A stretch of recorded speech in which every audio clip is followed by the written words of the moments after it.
amigos e amigas, é uma alegria, nós estamos começando mais um programa Pergunte e Responderemos. Respondendo às perguntas que chegam a nós por e-mail, por Facebook, por telefone, sempre relacionados com a nossa fé católica, ok? Vamos pedir à Virgem Maria que nos abençoe e interceda por nós nessa hora para que a gente possa fazer um bom programa. Em nome do Pai, do Filho e do Espírito Santo. Amém. Ave Maria, cheia de graça, o Senhor é convosco. Bendita sois vós entre as mulheres, bendito é o fruto do vosso ventre, Jesus. Santa Maria, Mãe de Deus, rogai por nós, pecadores, agora e na hora de nossa morte. Amém. Glória ao Pai, ao Filho e ao Espírito Santo. São José, rogai por nós. Em nome do Pai, do Filho e do Espírito Santo. Amém. Sejam bem-vindos vocês que estão aqui no nosso estúdio Santa Clara. Temos amigos de Santa Bárbara do Oeste, São Paulo, está ali. Pode levantar a mão que a câmera vai mostrá-los. Londrina, no Paraná, está ali. Arujá, São Paulo. Contagem, Minas Gerais. Itaúna, Minas Gerais. Ribeirão Preto, São Paulo. Santa Maria, Rio Grande do Sul. Campo Grande, Mato Grosso do Sul. Cuiabá, Mato Grosso, Carapicuíba, São Paulo, Trindade, Goiás, São Paulo, capital, Recife, Pernambuco, São Bernardo do Campo, São Paulo e Russas, no Ceará. Sejam bem-vindos à Canção Nova, sejam bem-vindos ao nosso programa. E você que quiser vir assistir o nosso programa, pode vir, não precisa marcar lugar nem nada, é só vir participar do nosso programa. Quero começar o programa mostrando 2 livros sobre os anjos. Um livro do Monsenhor Jonas Abib, Lado a Lado com o Meu Anjo. Bem, o título já fala tudo, né? Os anjos têm uma missão especial na vida da igreja, na vida de Jesus Cristo, na nossa vida. Temos o anjo da guarda. E aqui o Padre Jonas explica um pouco disso. Um livro pequeno, simples, mas profundo, que tem aquilo que a gente precisa saber sobre os anjos. E contém também uma série de orações sobre os anjos. Um outro livro, Os Anjos, que eu escrevi, colocando um pouco mais da teologia, aquilo que os santos doutores explicam sobre os anjos, São Tomás de Aquino, Santo Agostinho, Santo Anselmo, Santo Ambrósio, os grandes santos da igreja falaram muito sobre os anjos. Qual foi o pecado dos anjos? Foi o pecado de soberba. Então, é importante conhecer, né, essa parte da teologia, que a gente chama de angelologia, o estudo dos anjos. Muito bem, vamos aqui para as perguntas que já chegaram hoje, né?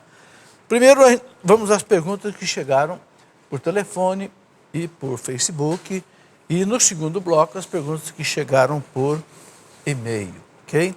Então, a primeira pergunta que nós temos aqui é da Karine Ramalho, via Facebook. Ela pergunta o seguinte: é pecado fazer simpatia? Karine, é pecado. Por quê? Porque simpatia é superstição. O que é superstição? É você querer obrigar Deus a fazer alguma coisa através de um rito meio mágico, né? Coloca lá uma vassoura atrás da porta, sal grosso não sei aonde. Ora, isso aí ofende a Deus. Ninguém pode submeter Deus a nada. A gente pode sim, na oração, pedir a Deus as coisas, e Deus atende a hora que Ele quiser, do jeito que Ele quiser, porque Deus sabe o que é melhor para nós. Então, essa simpatia, superstições, é um jeitinho assim de querer meio que impor a Deus alguma coisa. Nada disso, ok? Eu escrevi um livro, Falsas Doutrinas e Seitas e Religiões, onde eu abordo todos esses tipos de assuntos. Todas as religiões, as seitas que não se compactuam com a fé católica, com a doutrina católica, eu explico aqui. São cerca de 200 referências de seitas, religiões, superstições, etc., que, infelizmente, o povo usa muito. Alain do Nascimento, via Facebook. Neste ano celebramos os 300 anos do encontro da imagem de Nossa Senhora no Rio Paraíba, verdade, dia 12 de outubro de 1717. Portanto, 12 de outubro de 2017, 300 anos. Mas como a igreja vê a realização de um desfile de escola de samba na Basílica de Aparecida que fará uma homenagem a esta data. Como não haver profanação? Alain, eu não sei direito o que vai ser isso aí, uma escola de samba dentro da Basílica de Nossa Senhora. Bom, certamente o reitor da Basílica não vai permitir que haja uma profanação. Escola de samba, ninguém vai ficar tocando sambão lá dentro com mulheres mal vestidas, de jeito nenhum vai acontecer isso. Eu não estou bem a par do que, né, está sendo programado. Se for uma escola de samba, mas sei, com uma música adequada, com o pessoal com roupas adequadas, com cânticos adequados. Agora, realmente é preciso cuidado para não haver uma profanação dentro do santuário de Nossa Senhora Aparecida. Antônio Almeida, que é de Pau dos Ferros, no Rio Grande do Norte, via Facebook, pergunta o seguinte: faço faculdade de desenvolvimento de sistemas na minha cidade. Como posso tirar proveito do conhecimento da tecnologia para anunciar Jesus? Ô, Antônio, todo tipo de faculdade, todo tipo de cultura, todo tipo de saber é útil para a evangelização. Veja o meu caso, por exemplo. Eu sou matemático e físico. Eu fui fazer teologia depois. Hoje sou professor aqui na Canção Nova de teologia, professor de história da igreja, no seminário de teologia da Canção Nova.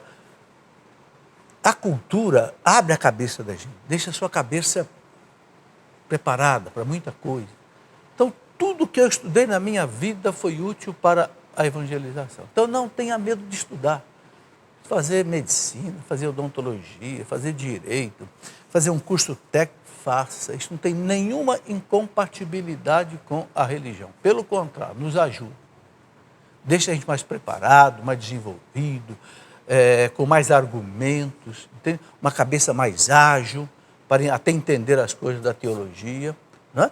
Uma das coisas que me ajudou muito, por exemplo, a entender a escatologia, que é o estudo de tudo que vem depois da morte, foi eu ter estudado a teoria geral da relatividade de Einstein, no doutorado da física. Então, uma coisa ajuda a outra, não tem? Não tenha medo de estudar. Não tenha medo de estudar. Tem cristão que pensa assim, eu não vou estudar porque vou perder a fé. Nada disso. Perde a fé quem estuda, mas não reza. Aí perde a fé. Você tem que estudar muito e você tem que rezar bastante. Aí, tranquilo. E obedecer à igreja, obedecer à doutrina da igreja. Aí você vai estar no bom caminho da fé. Muito bem, se você quiser ler um livro interessante, chama-se Ciência e Fé em Harmonia. Se tiver aí, depois eu vou pedir para a produção mostrar.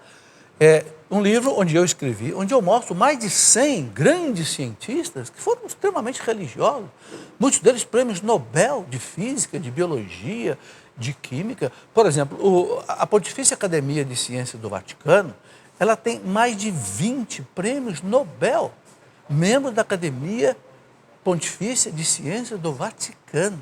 Nenhuma universidade do mundo tem um staff, um grupo de cientistas tão pesado quanto o Vaticano tem na Pontifícia Academia de Ciências. Ou seja, isso mostra o quê? A ciência é ligada à fé para a igreja. Ok? Aqui, muito obrigado. É esse livro aqui, Ciência e Fé em Harmonia. Né? Quem tem alguma dúvida sobre isso? E aqui eu mostro como a ciência ajuda a fé e como a fé ajuda a ciência. São duas coisas, né, que se completam. Muito bem, muito obrigado, Marlúcia. Aninha Carvalho Lins, via Facebook. Podemos ter a vela do advento em casa ou só nas igrejas? Pode ter em casa, não há uma obrigatoriedade de ter a vela do advento só. Como você pode fazer também a coroa do advento na sua casa, você pode fazer o presépio. Todos esses sinais do Natal, árvore de Natal, pode ser feito em casa também, não tem problema, não é exclusivo de uso litúrgico. Jasmin Silva Andrade, de Inaciolândia, em Goiás, via Facebook. Gostaria que falasse um pouco sobre o ano mariano.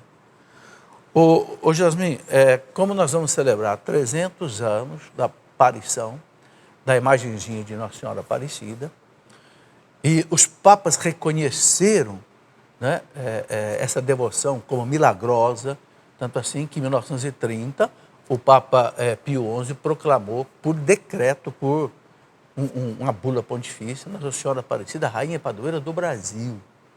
Né? E foi feita a consagração do Brasil em 1930 pelo cardeal do Rio de Janeiro, pelo presidente da República na época, Washington Luiz, fizeram a consagração do Brasil a Nossa Senhora Aparecida. Então, oficialmente, na terra e no céu, ela é nossa padroeira. Por quê? Porque Deus prometeu para o Papa, porque você ligar Pedro na terra, eu ligo no céu.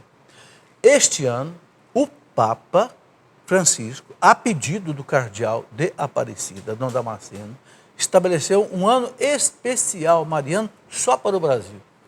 O que é um ano especial mariano? É um ano de graças especiais. É um ano em que, nós podemos dizer assim, Nossa Senhora está com os braços mais estendidos. Né?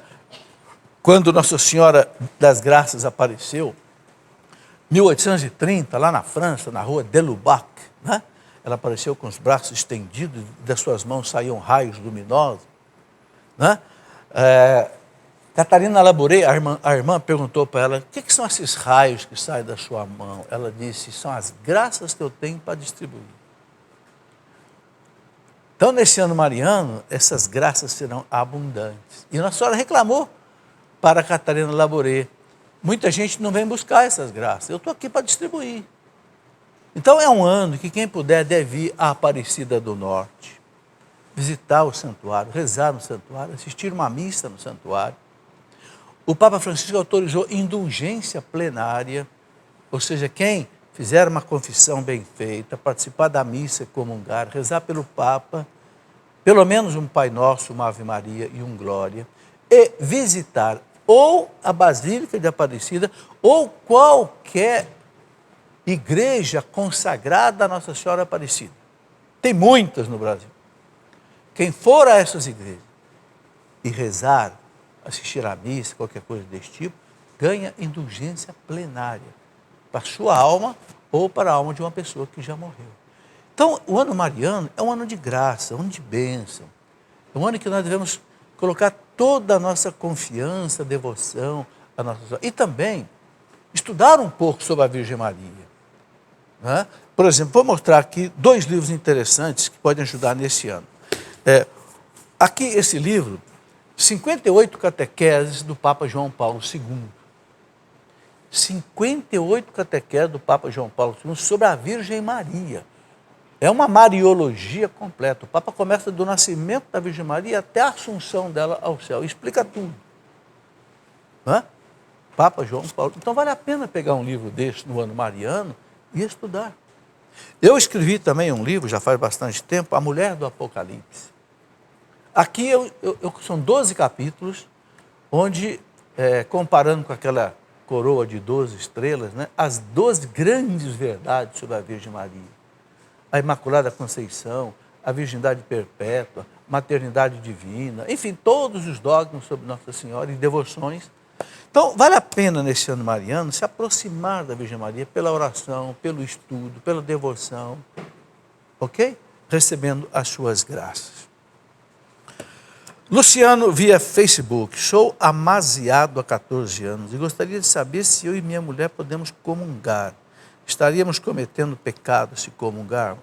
O Luciano, a pessoa amasiada, o que é? As pessoas que vivem juntas sem ser casados, têm vida conjugal, etc. Então, ele diz que não pode comungar. Por quê? Porque a lei de Cristo é essa. Para viver juntos, casar, ter vida conjugal, é preciso receber o sacramento do matrimônio. Ok? Então, quem não recebeu o sacramento do matrimônio não está de acordo com a lei de Cristo. Então, não deve receber o corpo de Cristo. Ok? Então, o que você deve fazer? Tenta casar. Verificar se não há impedimento. Se nenhum de vocês dois são casados, então casem.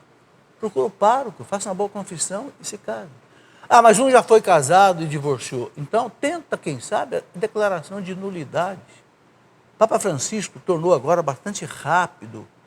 Papa Francisco pediu aos tribunais da igreja que façam um processo de declaração de nulidade bastante rápido. Não deixa demorar aí 1 ano, 2 anos, 3 anos. Segundo, o Papa pediu que os tribunais façam um processo gratuitamente. E ele autorizou até que nos casos assim mais simples, o próprio bispo autorize, dê a declaração de nulidade. Então, o Papa Francisco abriu as portas tremendamente para resolver esse problema. Então, todas as pessoas de segunda união ou amaziado que tem um problema, procura aí, quem sabe, o pároco. De repente, o pároco pode encaminhar você ao bispo. De repente, pode haver declaração de nulidade do primeiro casamento e vocês podem se casar. Ok? Esta é a orientação. Amanda Rosângela, de Primavera do Oeste, no Mato Grosso, via Facebook. Gostaria de saber se, quando rezamos as 1000 Ave-Marias, se devemos contemplar os mistérios do Santo Terço ou não. O Pai Nosso e o Glória são rezados na oração das 1000 Ave-Marias. Rosângela, essa devoção das 1000 Ave-Marias é uma devoção lá das aparições que houve na Itália, de Monte Chiari. É a devoção da chamada Nossa Senhora Rosa Mística. Ali, Nossa Senhora teria pedido essa devoção. Né? Eu digo teria porque nós não somos obrigados a acreditar nisso, mas é uma devoção muito levada a sério. O padre Gobi falava muito dessa devoção, ele confirmava essa devoção. E como é que se reza a 1000 Ave-Marias? Você contempla 20 mistérios, cada mistério com 50 Ave-Marias. Então, 20 vezes 50 vai dar 1000. Em cada mistério, você contempla um dos mistérios do Rosário. Então, o Rosário tem 4, né, mistérios da infância de Jesus, da vida pública, da paixão e da glorificação. Então, são 20, né, mistérios. Então, em cada mistério, você reza 50 Ave-Maria e reza um Pai Nosso e um Glória. Pronto, aí você faz aí as 1000 Ave-Marias, ok? Amanda Santos, via Facebook. Há algum significado especial em sonhar com os santos da igreja? Amanda, é muito difícil responder isso. Aí é caso a caso, tem que haver uma análise especial. Por que está sonhando com o santo? Qual é a mensagem que esse santo, não sei, pode estar dando? Sabe, pode ser uma coisa para a sua edificação, não sei, pode ser uma coisa para um grupo que você, de repente, participa. É muito difícil. Então, o que você precisa fazer? Em cada caso, você analisa, reza, peça a Deus a interpretação. Pode ser simplesmente um sonho normal, algo que ficou lá no nosso inconsciente, que à noite vem e não tem um significado especial. Mas o sonho, a gente sabe, Deus pode usar o sonho. Dom Bosco sonhava demais. E todos os sonhos de Dom Bosco eram proféticos. Né? São José recebeu mensagens do anjo pelos sonhos. Os reis magos, né? Em sonhos, anjos, não volta para Herodes, não, pega outro caminho, que Herodes quer matar o menino. Então, Deus pode usar também o sonho, mas é difícil a gente falar assim a princípio.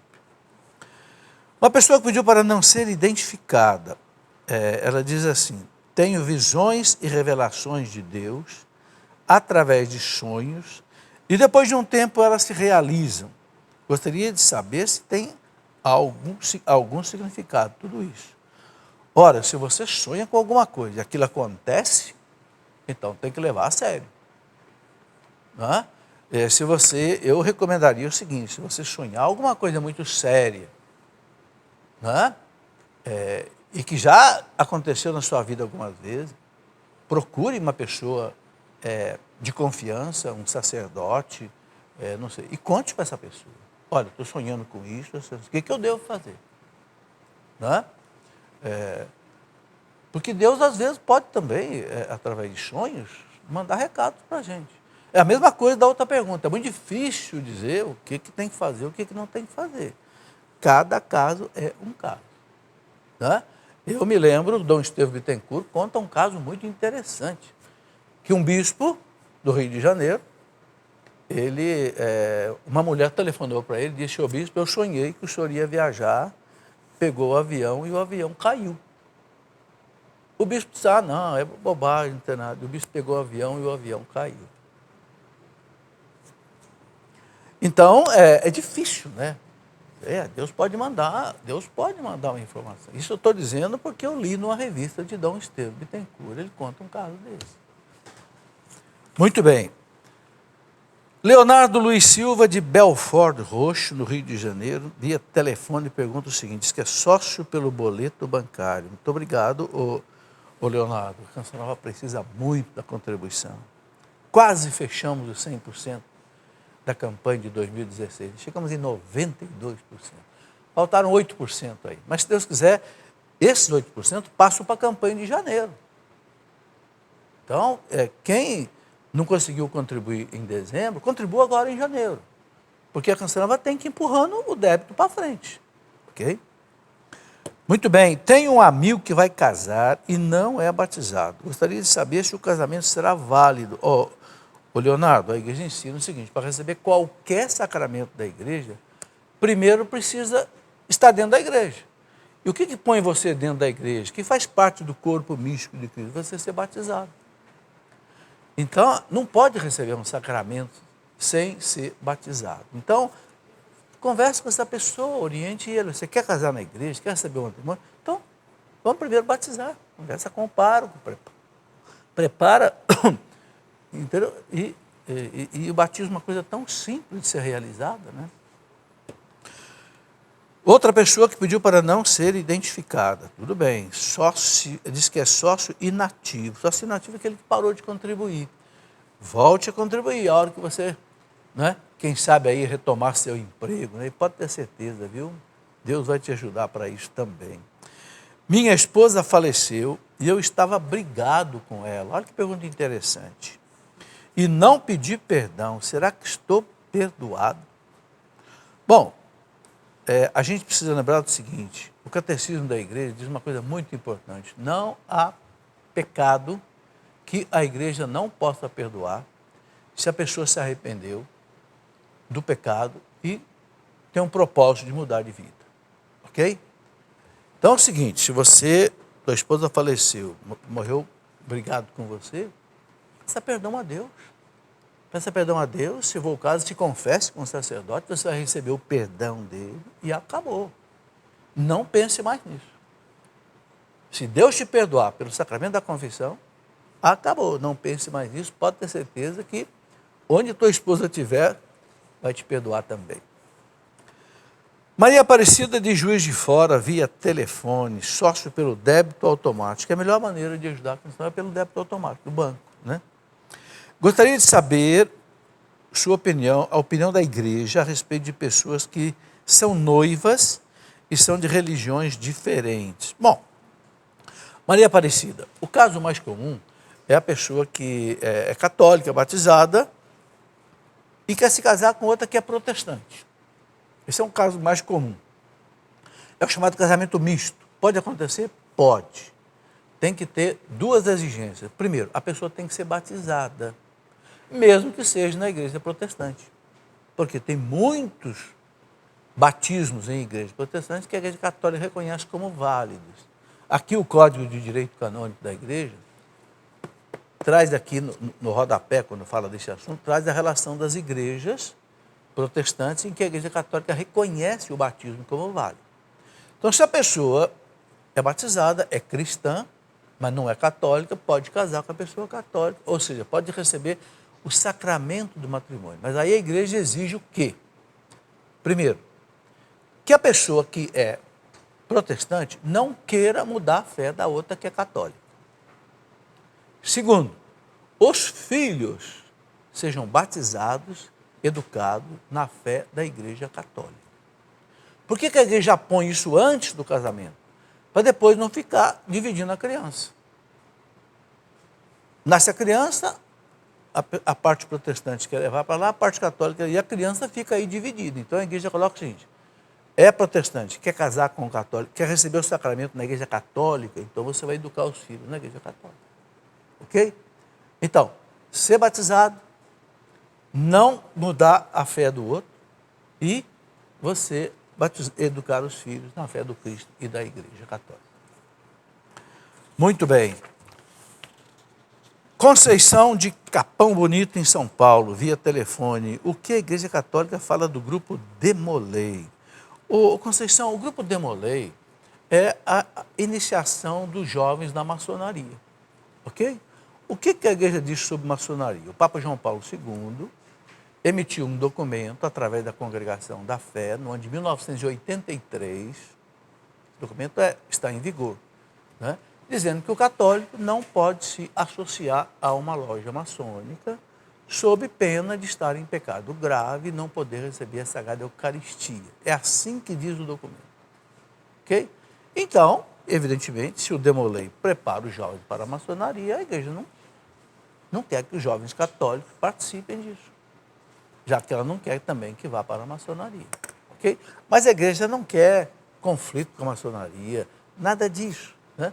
Por que a igreja não quer? Porque alguns conceitos da maçonaria sobre Deus, o grande arquiteto do universo, chamado deísmo, não se coaduna com a visão de Deus da igreja católica. Então é por isso que a igreja, assim como a igreja diz que o católico também não pode ser espírita, o católico não pode ser Seixonoye, o católico não pode ser, não é só não pode ser maçom, não pode ser qualquer tipo.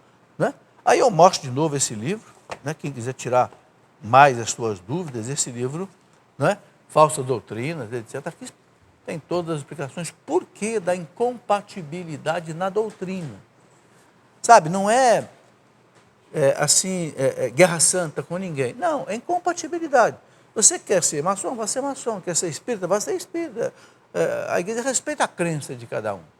O que a igreja não quer é que se misture, que faça o chamado sincretismo religioso. Não, aí a igreja não quer que faça. Católico é católico. Outra pessoa que não quer ser identificada, também sócio inativo. Me converti através do rock católico. Hoje verifico que existe o gênero musical funk católico. Funk católico?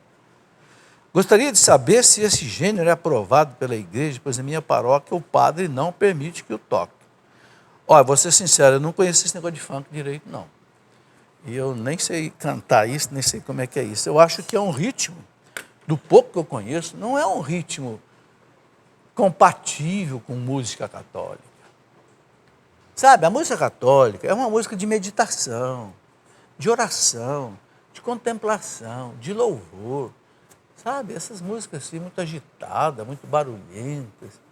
Eu creio que eu também, se o pároco proibiu, é porque, de certo, ele viu que realmente não é compatível com a filosofia da música católica. Tem tanta música bonita, né? Nossa, tantos cantores católicos hoje maravilhosos. Eu acho que nós não precisamos dessas coisas.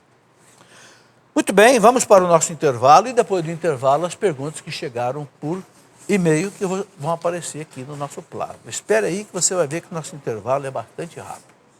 Meus caros amigos e amigas, estamos voltando com o nosso programa Pergunte e Responderemos. Eu quero aqui dar um recado muito importante. Dia 21 e 22 de janeiro, a comunidade Canção Nova vai promover aqui em Cachoeira Paulista com a comunidade Sede Santos um encontro muito importante. Maria passa à frente. E o tema será Pede à mãe que o filho atende. Muito importante, né? Vamos ter aí a presença do padre Marlon Múrcio, de Taubaté, o padre Gustavo Sampaio e o Ministério Sede Santos, ok? Você pode ter mais informações pelo site eventos.cançãonova.com, qualquer tipo de evento da Canção Nova, coloca aí, eventos.cançãonova.com, você fica sabendo, tá? Ou pelo telefone 12 31 86 2600, que você já conhece, tá bem? Bom, outra coisa muito importante que eu preciso falar, já saiu o calendário de 2017 aqui da Canção Nova. Esse calendário, qual é o objetivo dele? Bom, claro, evidentemente, primeiro como calendário, né? Você tem cada mês aqui, e olha, aqui tem alguém que você conhece aqui, ó, nesse mês, né? É quem está falando aqui com você, mês de fevereiro. Então, esse calendário, você tem aqui, lógico, o calendário, mas esse calendário tem uma outra finalidade, é pedir a você que ajude a Canção Nova na digitalização do sistema. Não é fácil compreender isso, mas é fácil entender que gasta muito dinheiro. O que é digitalizar o sistema Canção Nova? É passar de um sistema antigo, chamado analógico, para um sistema moderno, chamado digital. Bom, isso fica caríssimo e é obrigatório. Por quê? Vocês estão vendo todas essas câmeras que são caríssimas, todas importadas, tem que ser tudo trocado. Todas as torres de transmissão do sinal da Canção Nova para chegar à tua casa, via satélite, tem que ser tudo, todas as retransmissoras, que a Canção Nova tem negócio de 600 retransmissoras, tudo tem que ser modificado. Vocês imaginam o quanto isto custa. Então, a Canção Nova tem duas lutas pela frente. Uma é manter a campanha, a despesa normal do mês, que chega aí a 20 milhões de reais por mês. E outra é transformar todo o sistema para digital, porque senão a TV sai do ar. Então, quem quiser ajudar, peça esse calendário, e aí você vai, através do Banco do Brasil, fazer um depósito, se você quiser ajudar, né? Na agência 3358-8, conta corrente 5598-0. Vai aparecer aí, né, no seu televisor. Ajude através dessa conta bancária do Banco do Brasil. Tem aí a agência, tem aí a conta corrente. Se você peça o seu calendário e você contribui também para que a gente possa fazer essa digitalização da TV. Bom, antes de voltar às perguntas que vão aparecer aqui no plano, rapidamente eu quero mostrar aqui, né, um livro e depois mostrar uma coleção. Um livro que nos ajuda muito a entender as coisas da escatologia. Muita gente pergunta assim, o que vem depois da morte? O que é o juízo particular, o juízo final, céu, inferno, purgatório, a volta de Cristo? Este livro é para explicar todas essas coisas. O cristão diante da morte.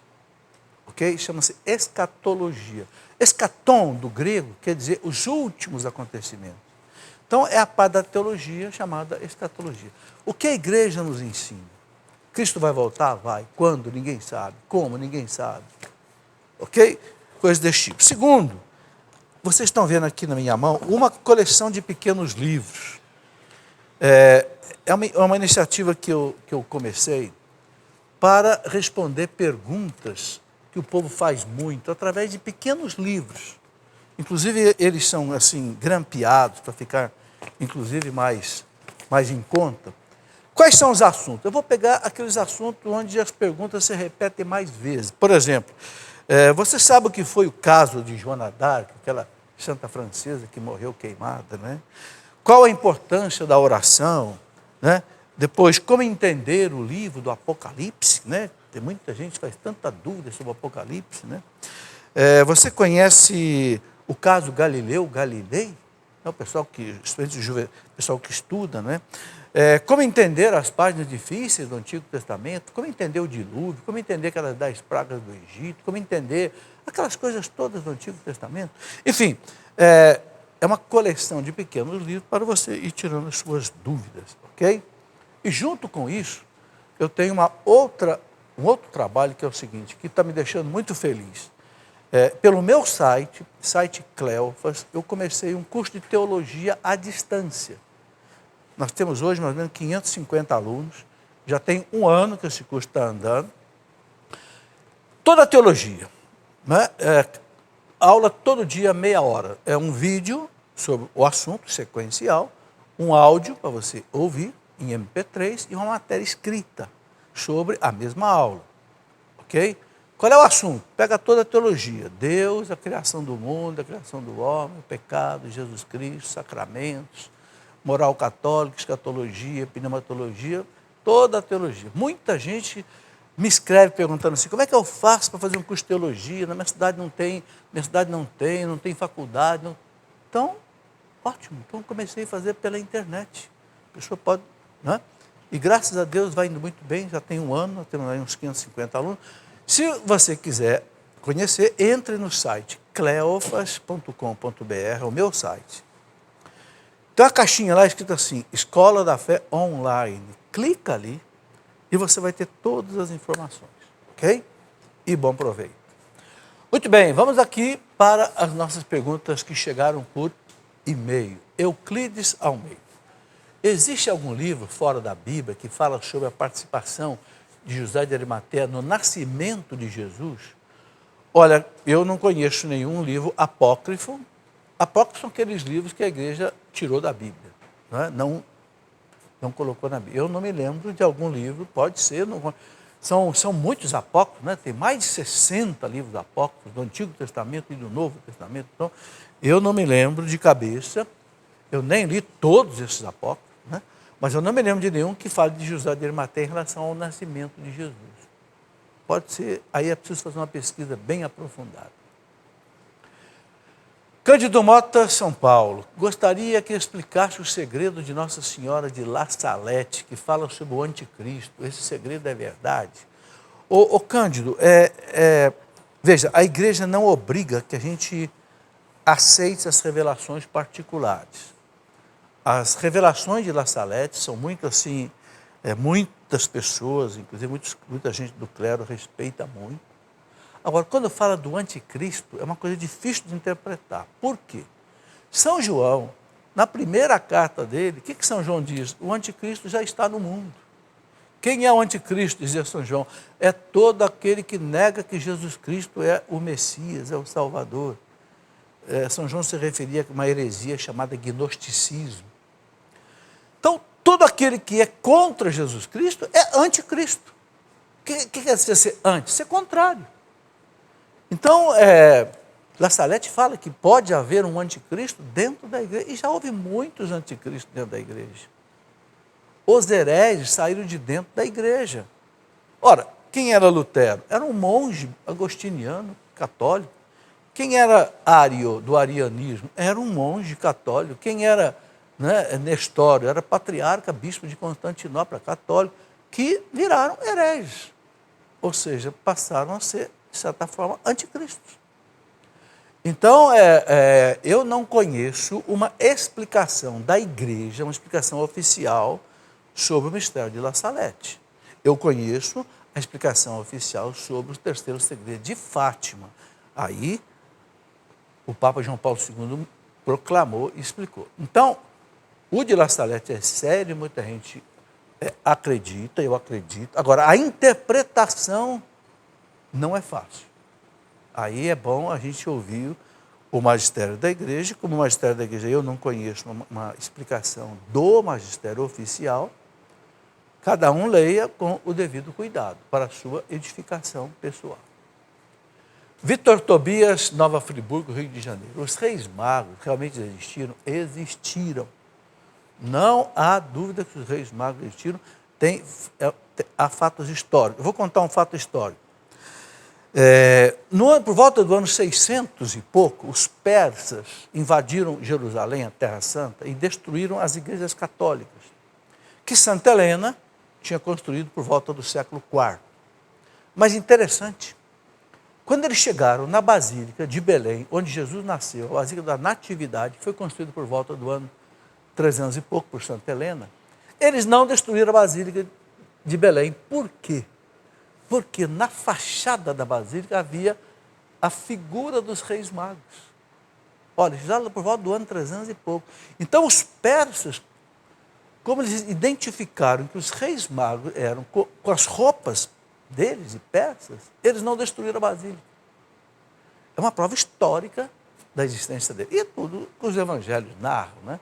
Na brincadeira que os evangelhos narram, vieram lá do Oriente, guiados por uma estrela, um milagre de Deus, que o conduziram até Jerusalém. Chegaram em Jerusalém, ninguém sabia de nada. Cadê o rei de vocês, judeu, que nasceu? Ninguém sabia de nada. Coisa impressionante, né? Aí foram a Herodes ficou apavorado. Nossa, mas é o Messias, vai tomar meu reino. Mandou chamar os sacerdotes dele, os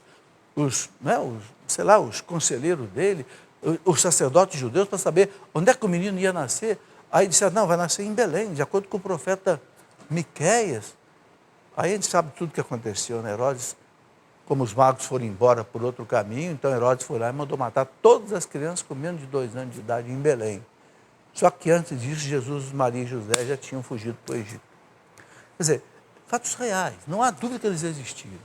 Como eles... Não, volta um pouquinho, por favor, eu quero completar. Como eles identificaram que a estrela de Belém estava anunciando o nascimento do menino Jesus? Ora, aí é a fé que moveu os reis magos.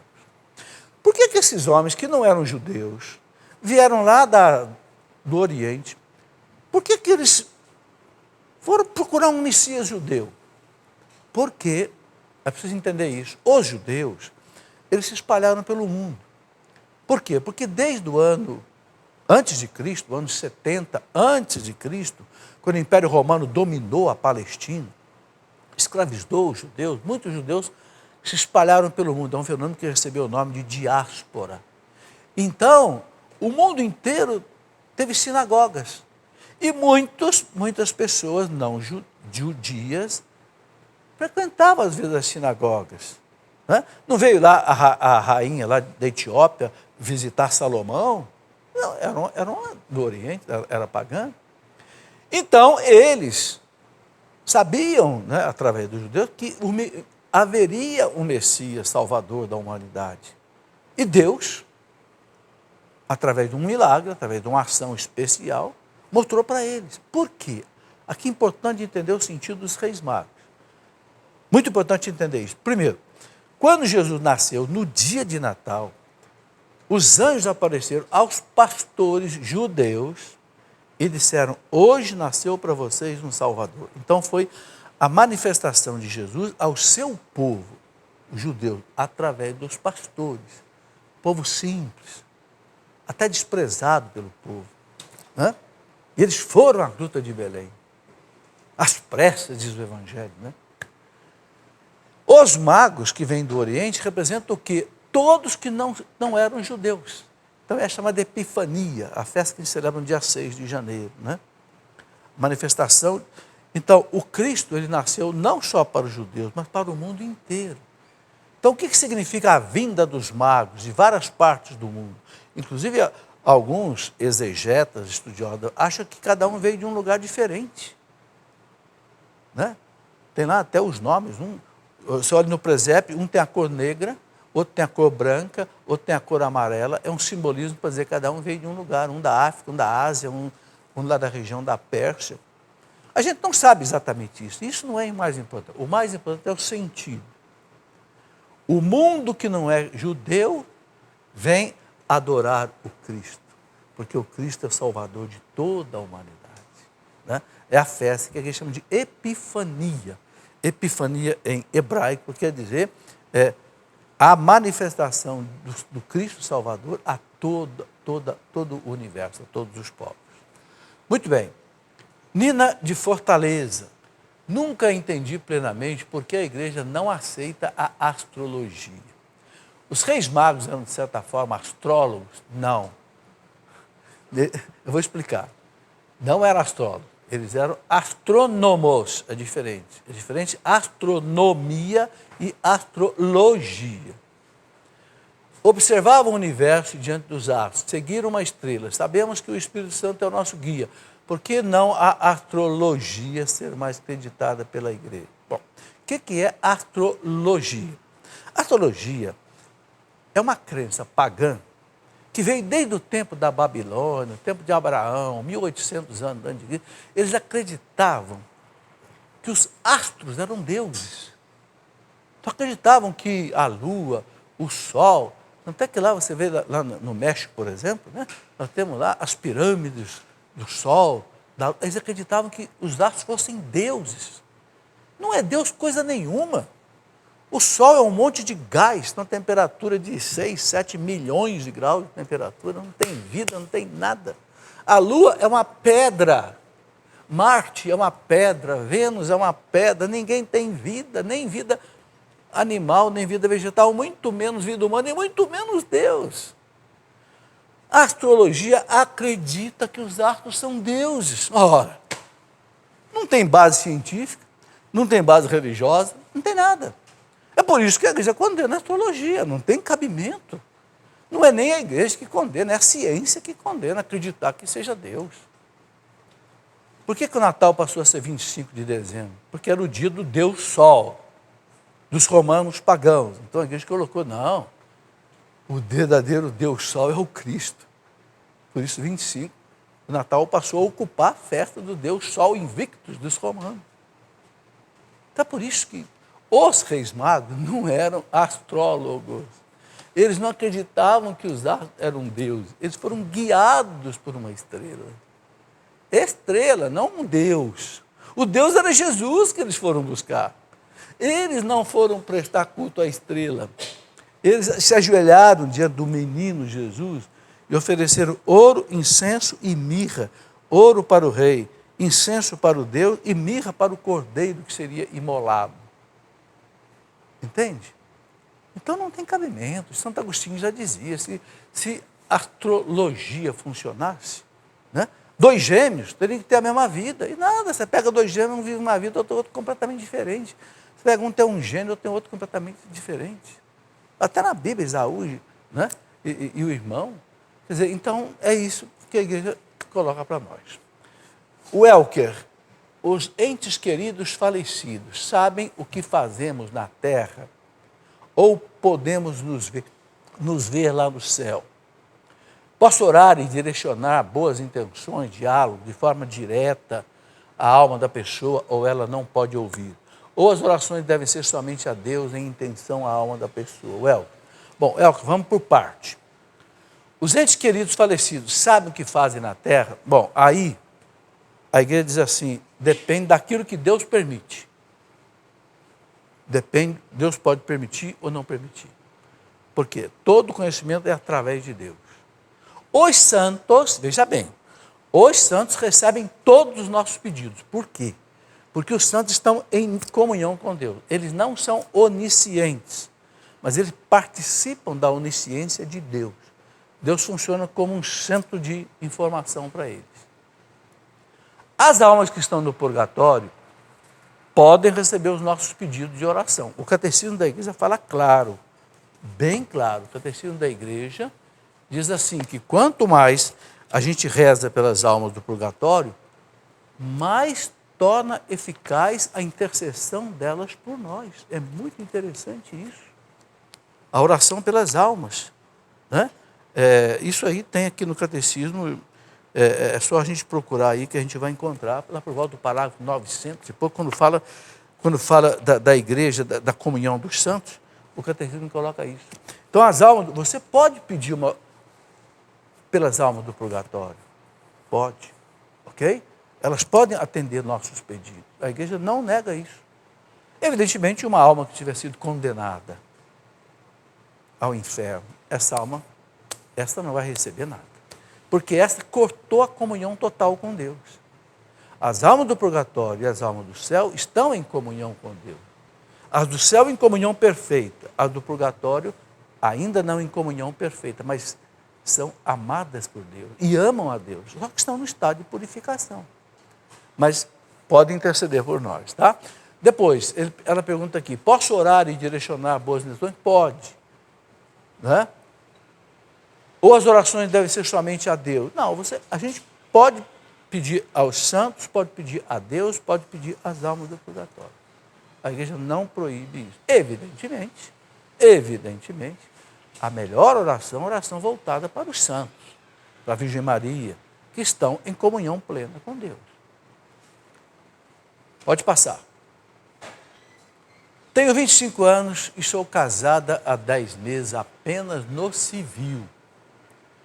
Há pouco tempo fiquei sabendo que não posso comungar, pois não sou casada na igreja e fiquei muito triste, pois isso é horrível. Bom, eu já expliquei isso aqui hoje, né? Eu acho que não preciso explicar de novo. Se a pessoa não é casada na igreja, não recebeu o sacramento da igreja, ela não pode comungar. Meu marido concordou em casar na igreja, ótimo, porém ele é evangélico, não tem problema. Já expliquei isso também, se ele já foi batizado na igreja evangélica, esse batismo foi válido, vocês podem se casar na igreja católica. Observando aquelas condições que também eu já expliquei hoje. A igreja poderá realizar meu casamento nessa situação? Pode, do jeito que eu já expliquei hoje. Ok? Pode passar. Maria Olívia, de São Carlos, em São Paulo, estado de São Paulo. A hora santa só pode ser feita com o Santíssimo exposto? Ou pode ser feita mesmo com Jesus no sacrário? Pode ser feita, Maria, com Jesus no sacrário, não tem problema. Melhor ainda, né? Se você puder que um ministro, ou diácono, ou padre, coloque o Santíssimo no exposto. Melhor ainda, mas pode ser feito só diante do sacrário, não tem problema não. Por que muitos padres não falam mais após a oração eucarística que o corpo de Cristo nos guarde para a vida eterna? Olha, vamos explicar uma coisa. O missal romano, quando fala disso aqui, o missal romano diz assim, que o padre, antes, né, de distribuir a Eucaristia, ele reza em voz baixa, Ele reza que o corpo e o sangue de Cristo, que o corpo de Cristo me guarde para a vida eterna. Que o sangue de Cristo me guarde para a vida eterna. Ele reza para ele em voz baixa. É o que está no missal romano. O missal romano prescreve direitinho como é que a missa tem que ser celebrada. É só você olhar, você vai ver. Então, não é obrigatório que o padre fale em voz alta e nem que ele fale para toda a igreja. É para ele, segundo o rito da missa. Ok? Douglas, quanto tempo um padre fica em uma paróquia? Aí depende do bispo. O bispo é que define quanto tempo. Isso é uma regra para todos os bispos ou é livre para cada bispo determinar um tempo para o sacerdote? É livre para cada bispo determinar. Tem bispo que deixa um padre a vida inteira numa paróquia, outro gosta de trocar a cada 3 anos, outro troca às vezes quando ele sente que está havendo problema, é preciso modificar. Então, aí depende do bispo. Tá? Cristina de Brasília, posso me confessar sem ser casada na igreja? Cristina, não pode. Por quê? Não pode receber o sacramento se você vai continuar vivendo fora da lei de Deus. Você pode ir lá conversar com o padre, se aconselhar, mas não pode receber a absolvição. Por quê? Porque você vai continuar no mesmo estado de vida irregular.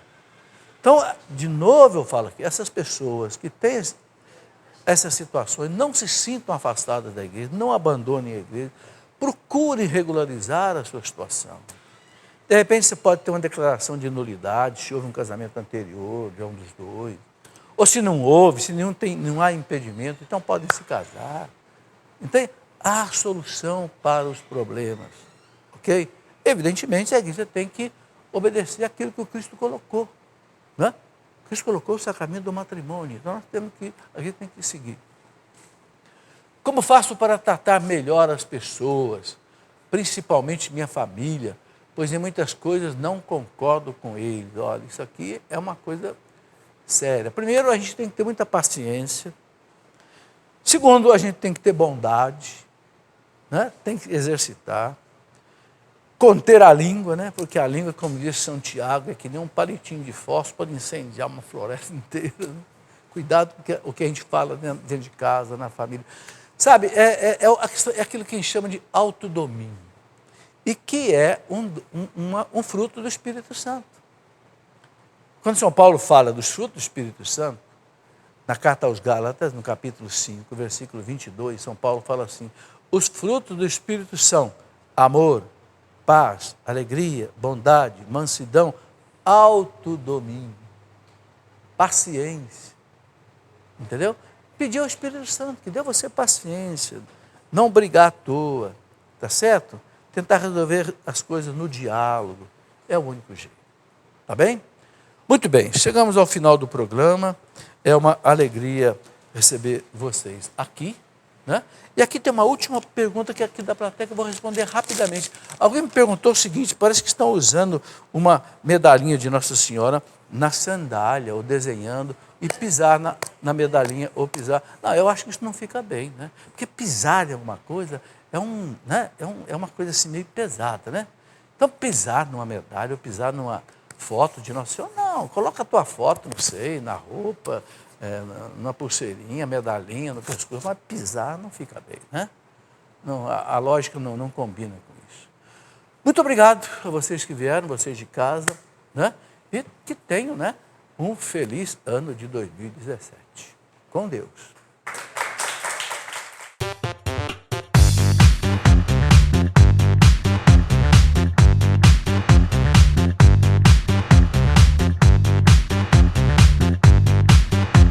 CançãoNovaPlay.com. Assine já!